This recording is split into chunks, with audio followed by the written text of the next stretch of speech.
Hello আমার প্রাণের প্রিয় মিষ্টি বন্ধুরা, কেমন আছো তোমরা? আশা করি সকলেই অনেক ভালো আছো। আর ভালো থাকারই কথা, কারণ তোমরা আমার গল্প শুনে যে মজা পাও তাতে সবাই অনেক ভালো আছো। বন্ধুরা, আর বেশি কথা না বলে চলুন শুরু করি আজকের ভিডিও।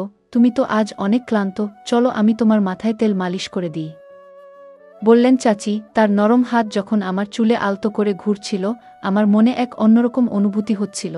কিছুক্ষণ পর তার হাত আমার পিঠের দিকে নামল। পায়েল চাচি সবসময় নিজের কাজে ব্যস্ত থাকতেন, তাই আমার জন্য এমন কিছু করার সুযোগ খুব একটা পেতেন না। কিন্তু সেদিন রাতে চাচি নিজের হাতে আমার মাথায় তেল মালিশ করছিলেন। মালিশ করতে করতে কখন যে ঘুমিয়ে পড়লাম তা টের পাইনি। সকালে ঘুম ভাঙতেই দেখি আমার শার্ট নেই আর চাচি আমার পায়ের কাছে শুয়ে আছেন। ওনাকে এভাবে দেখে মনটা ভরে গেল। যখন আমার বাবা মা বিদেশে চলে গেলেন, তখন আমার জীবনে একটি নতুন অধ্যায় শুরু হলো। মা বাবা আমার যত্নের জন্য আমার চাচিকে আমাদের বাড়িতে থাকতে বললেন। পায়েল চাচি বয়স প্রায় 40-এর কাছাকাছি হলেও তার ব্যক্তিত্ব ও রুচিশীলতা ছিল মনোমুগ্ধকর। তার চালচলন, হাসি এবং কথার ধরন সবকিছুই একেবারে আকর্ষণীয় ছিল। আমি তার দিকে মুগ্ধ হয়ে তাকিয়ে থাকতাম। সত্যি বলতে চাচি ছিলেন সত্যিই আকর্ষণীয়। তার মুখে সবসময় এক ধরনের অদ্ভুত হাসি লেগে থাকত। আর চাচি যে আমার যত্ন নিতেন তা এক কথায় ছিল ভীষণ আলাদা। আমার প্রতি তার এমন একটি ভাবনা ছিল যেন আমি এখনও সেই ছোট্ট শিশু, যে প্রতিটি প্রয়োজনের জন্য অন্যের উপর নির্ভরশীল। তিনি আমার খাবার দাবার থেকে শুরু করে পোশাক পরিচ্ছদ সবকিছুতেই নজর রাখতেন, যেন আমার প্রতিটি ছোট বড় দায়িত্ব তারই উপর। অনেক সময় তার এই অতিরিক্ত যত্ন আমার মনে প্রশ্ন জাগাত, কিন্তু সত্যি বলতে এর মধ্যে এক ধরনের স্বস্তি খুঁজে পেতাম। সকালে তিনি যখন আমাকে গোসল করার কথা বলতেন, তার কণ্ঠে এক আলাদা ভাব থাকত। বারবার তিনি নিজেই আমাকে গোসল করাতে চাইতেন, যেন বুঝতেই চাইতেন না যে আমি এখন বড় হয়ে গেছি। বন্ধুরা, আজকের গল্পটা অনেক বেশি স্পেশাল, তাই কেউ মিস করো না। আর গল্পগুলো ভালো লাগলে ভিডিওটি লাইক, শেয়ার এবং চ্যানেলটি সাবস্ক্রাইব করো প্লিজ। একদিন চাচি আমাকে বললেন, তুমি ছোটবেলায় কতবার আমার কাঁধে উঠে খেলতে গো। আমি একটু লজ্জা করে চাচিকে বললাম, চাচি আমাকে এভাবে লজ্জা দিও না আগে।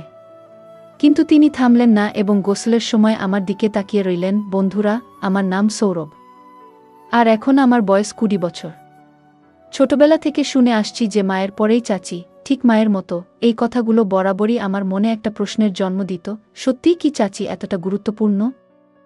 তবে কখনো ভাবিনি যে চাচি আর আমার মধ্যে এমন কিছু ঘটবে যা আমি কল্পনাও করিনি। যিনি ছোটবেলায় আমার এত যত্ন নিয়েছেন, তার দৃষ্টিভঙ্গি কখন যে এতটা বদলে যাবে বুঝতেই পারিনি। একবার আমার বাবা মা 2 মাসের জন্য বিদেশে গিয়েছিলেন। মা বাড়ির দেখাশোনার জন্য একজন সহকারী পাঠিয়েছিলেন। পরদিন সকালে যখন ঘুম থেকে উঠলাম, হঠাৎ দরজার ঘণ্টা বাজল। যেহেতু মা বাবা বিদেশে ছিলেন, তাই ভাবলাম হয়তো কেউ এসেছেন। দরজা খুলতেই সামনে দাঁড়িয়ে ছিলেন এক লম্বা, সুন্দরী এবং আত্মবিশ্বাসী মহিলা। তার চোখে ছিল এক ধরনের ঝলক, আর মুখে ছিল মৃদু হাসি। তিনি হাসতে হাসতে বললেন, এই বাড়িতে একজন কাজের মহিলার দরকার ছিল, তাই না? আমি তাকে মনোযোগ দিয়ে দেখলাম এবং বললাম, হ্যাঁ, সম্ভবত আমার মা আপনাকে ডেকেছেন গো। তারপর তাকে বাড়ির ভেতরে নিয়ে এলাম। যখন তিনি ঘরে ঢুকলেন, আমি তাকে রান্নাঘর দেখালাম। তবে তিনি এমনই অভিজ্ঞ ছিলেন যে রান্নাঘরে কি কোথায় আছে তা সঙ্গে সঙ্গে বুঝে গেলেন, যেন আগে থেকেই এখানকার সবকিছু তার জানা। আমি ভাবলাম এটা খুবই ভালো হলো, মা নিশ্চিন্তে থাকতে পারবেন। তখনই মাকে ফোন করে জানালাম যে কাজে মহিলা এসে গেছেন। মা এটা শুনে অনেকটাই নিশ্চিন্ত হলেন। আমিও বুঝলাম এখন আর একা থাকার অনুভূতিটা থাকবে না। সারাদিনের কাজের পর সন্ধ্যায় কাজের মহিলাকে ছুটি দেওয়ার সময় এল। হঠাৎ করেই তিনি আমাকে বললেন, সৌরভ, সকাল থেকে তোমার সাথে আছি কিন্তু তুমি এখনও আমাকে চিনতে পারোনি গো। তার কথা শুনে আমি অবাক হয়ে গেলাম। বললাম, আমি জানি আপনি বাড়ির কাজের সহায়তা করতে এসেছেন, তবে আর কি পরিচয় আছে আপনার? তিনি হাসতে হাসতে বললেন, আমি এ বাড়িতে কাজের মহিলা হিসেবে এসেছি বটে, কিন্তু আগে আমাকে তুমি পায়েল চাচি বলে ডাকতে। আমার নাম পায়েল। তোমার ছোটবেলা থেকেই আমি তোমার দেখাশোনা করেছি গো। আমি বিস্মিত হয়ে বললাম, আমার জানা ছিল না যে পায়েল চাচি আমার জন্য এসেছেন গো। পায়েল চাচি এই কথা বলতেই তিনি আমার হাত নিজের হাতে নিলেন, আর তার স্পর্শে মায়ের মতোই এক ধরনের স্নেহ অনুভব করলাম। আমার মনে অদ্ভুত এক আনন্দের ঢেউ বয়ে গেল। আমি তাকে বললাম, এত বছর পর আপনাকে দেখে সত্যিই আমি খুব খুশি হয়েছি। ও সন্ধ্যা প্রায় 6টা বাজে, তাই তাকে বললাম, আজকের কাজ শেষ, এখন আপনি বিশ্রাম নিতে পারেন, কাল সময় মতো চলে আসবেন। তখন তিনি বললেন, সৌরভ, আমার নিজের থাকার জন্য কোনো বাড়ি নেই। তুমি যদি আমার বেতনের কিছুটা কমাও তাও সমস্যা নেই। তবে যদি তোমাদের বাড়িতে একটি ঘরে থাকতে পারি তাহলে ভালো হয় কি? আমি সঙ্গে সঙ্গে মাকে ফোন করে সব জানালাম। মা বললেন, আমাদের বাড়িতে তো একটি ঘর খালি আছে, ওটা তাকে দিয়ে দাও। ও থাকলে তোমার কোনো প্রয়োজন মুহূর্তেই পূরণ করবে, তোমার ছোটখাট কাজে সাহায্য করবে। মায়ের কথা শুনে আমি তাকে সেই ঘরটি থাকার জন্য দিলাম। তিনি সঙ্গে কোনো পোশাক আনেননি, তাই মায়ের কিছু পুরনো শাড়ি তাকে দিলাম এবং মায়ের ঘরে পোশাক পাল্টানোর কথা বললাম। আমি বাইরে চলে এলাম। প্রায় 10 মিনিট পরে আমি মায়ের ঘরে গেলাম, কারণ আমার ফোনের চার্জার দরকার ছিল। তবে ভুলে গিয়েছিলাম যে চাচি তখন ঘরেই ছিলেন। আমি দেখলাম চাচি পোশাক পরিবর্তন করছেন। লজ্জায় তাড়াতাড়ি চোখ বন্ধ করে ফেললাম, কিন্তু চাচি যেন এতে কোনো সংকোচ অনুভব করলেন না।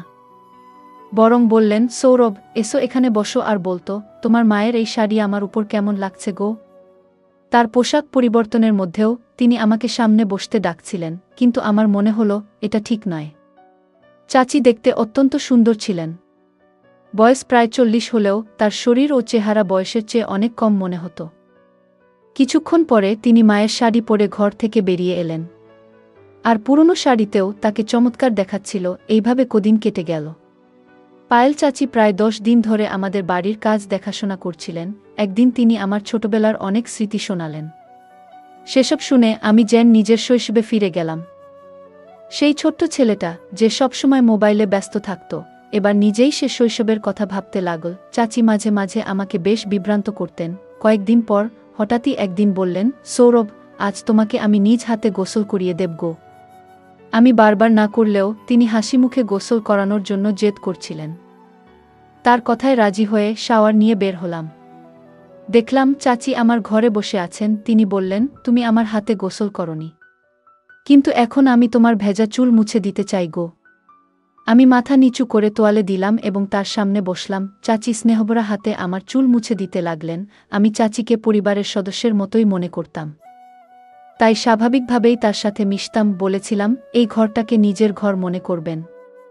আমার কথা তিনি মনোযোগ দিয়ে শুনলেন এবং আমাদের বাড়িতে এমনভাবে থাকতে শুরু করলেন যেন এটি তার নিজেরই ঘর। এক সন্ধ্যায় আমি বন্ধুদের সঙ্গে এক জন্মদিনের পার্টিতে যাচ্ছিলাম। তখন চাচি আমাকে জিজ্ঞেস করলেন, কোথায় যাচ্ছ?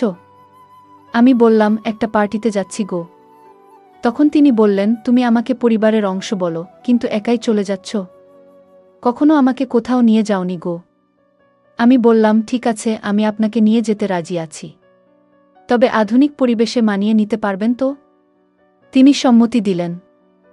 আমি বললাম, মায়ের ঘর থেকে ভালো একটা শাড়ি পরে প্রস্তুত হয়ে আসুন গো। পার্টিতে যখন পৌঁছালাম তখন আমার বন্ধুরা তাকে দেখে ভেবেছিল তিনি আমার বান্ধবী। চাচি এমনই উপস্থিতির অধিকারী ছিলেন যে সবাই ধরে নিয়েছিল তিনি আমার সঙ্গী। চাচি হেসে হেসে বন্ধুদের বললেন, আমি সৌরভের বন্ধু গো। পরে আমি চাচিকে জিজ্ঞাসা করলাম, এভাবে পরিচয় দিলেন কেন? তিনি মুচকি হেসে বললেন, তোমার বন্ধুরা যা ভেবেছে তা দেখে তোমার মুখ দেখার মতোই ছিল। আমি হেসে বললাম, মাফ চাওয়ার কিছু নেই, ঠিকই করেছেন গো। সেদিন রাতেই চাচি আমার ঘরে এসে বললেন, তুমি অনেক ক্লান্ত হয়ে পড়েছ, আজ তোমার মাথায় তেলের মালিশ করে দিই গো। তার স্নেহমাখা হাত যখন আমার চুলে ঘুরতে লাগল, আমার গায়ে কাটা দিয়ে উঠল।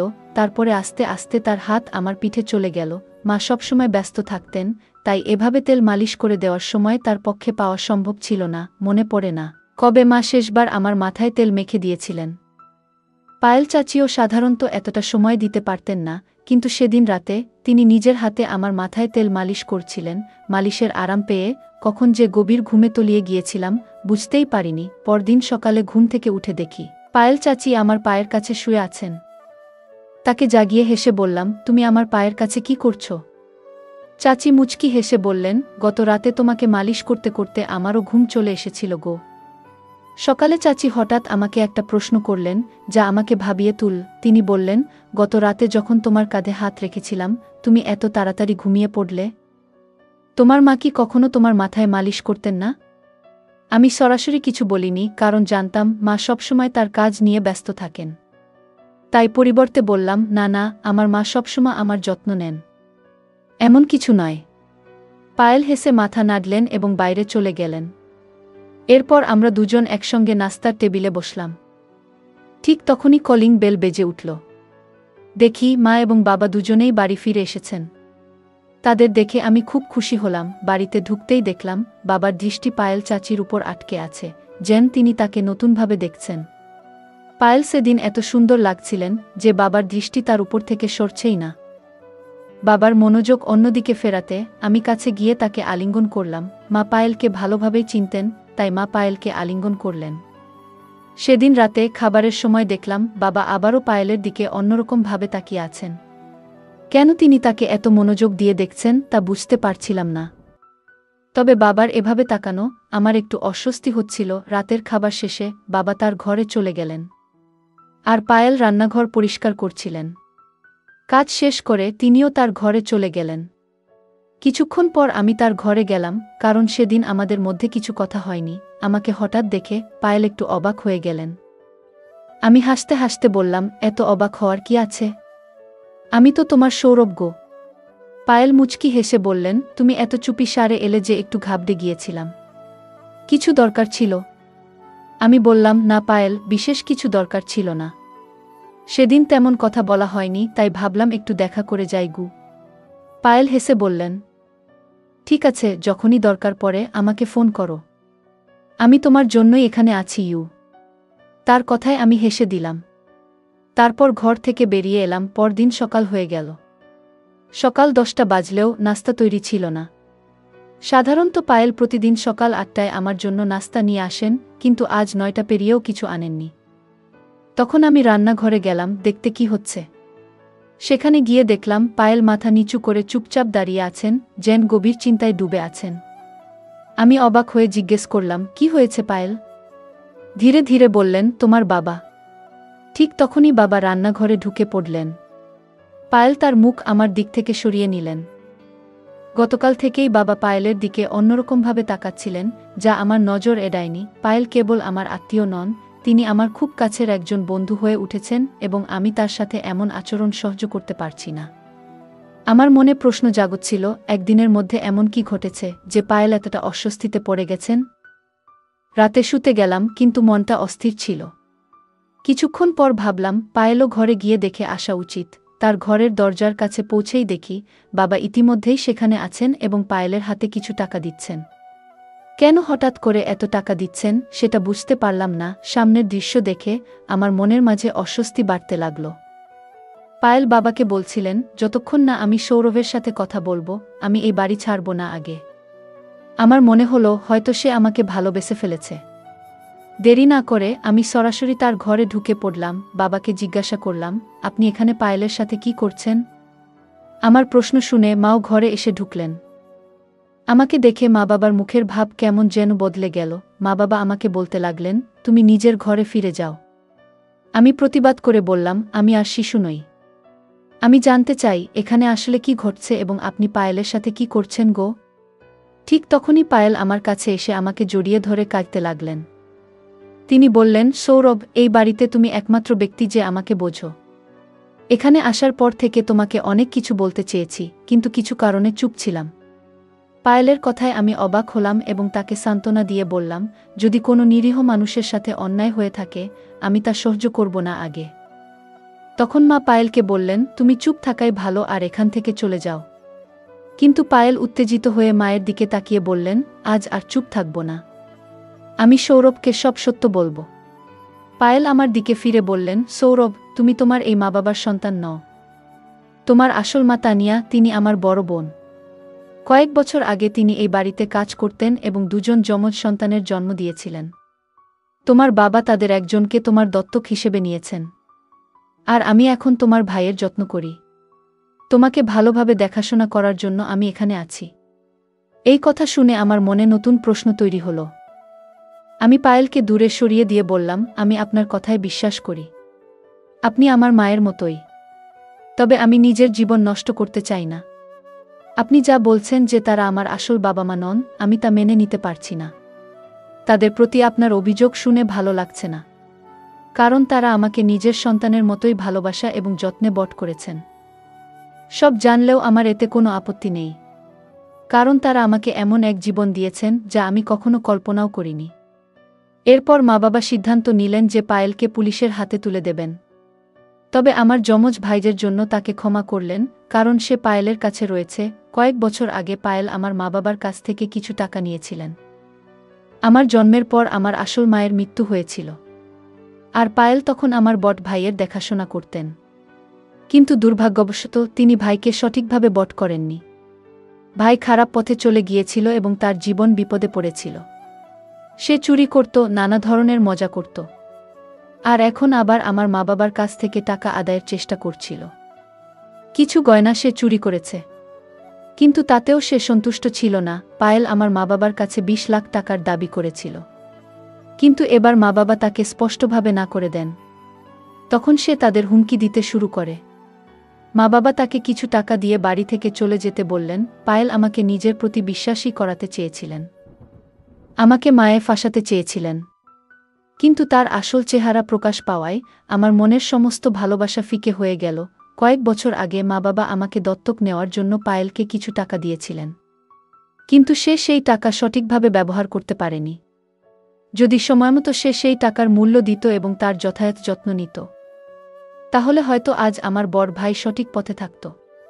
কিন্তু পায়েল তাকে সঠিক শিক্ষা বা দিশা কিছুই দিতে পারেনি।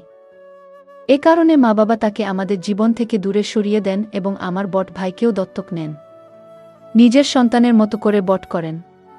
আমি আমার মা বাবার প্রতি অত্যন্ত কৃতজ্ঞ, যারা আমাকে ও আমার ভাইকে এত সুন্দর জীবন দিয়েছেন। যদি সময়মতো পায়েলের আসল চেহারা না জানতাম, তাহলে হয়তো তার মায়ের জালে পড়ে আমার জীবন নষ্ট হয়ে যেত। কিছু মানুষ অর্থের লোভে সম্পর্কের মর্যাদা ভুলে যায়। সম্পর্কের মান এবং সম্মান রক্ষা আমাদের জীবনের অন্যতম গুরুত্বপূর্ণ নীতি। প্রতিটি সম্পর্কের একটি নিজস্ব অর্থ ও উদ্দেশ্য থাকে। সম্মান, বিশ্বাস ও শালীনতা ছাড়া কোনো সম্পর্ক সত্যিকার অর্থে সুখ ও সন্তুষ্টির উৎস হতে পারে না।